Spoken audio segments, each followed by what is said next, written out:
Howdy everyone, Derek with Shandy and Luna here on another episode of How You Doodlin. Last week we talked about the power of habits and we covered the 5 P's. If you don't remember what those are, if you missed it, check out the link in the comments below. This week we're going to expand on that with 4 additional approaches that can help you. First of all, if you're trying to build a new habit, make it as easy as possible. Here's an example. Let's say you're trying to work out every single day. Put your clothes out, get a cold water ready, set an alarm, whatever it takes to take away those little excuses that you might not do it.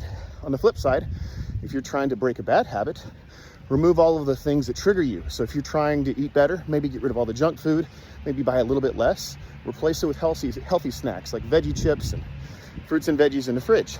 The third thing, set reminders. We have all this great technology. It's easy as possible now to ask speakers and watches and phones to set reminders for us. So leverage those, set multiple if you have to, and get a big stack of sticky notes, because when and where you set that reminder makes a world of difference. And then lastly, use what's called the Seinfeld approach. Mark off every day that you've worked on it, see the progress that you do, and kind of gamify it a little bit. Maybe get your friends and family involved. So with those 4 approaches, in addition to the 5 P's, you're gonna set yourself up for success.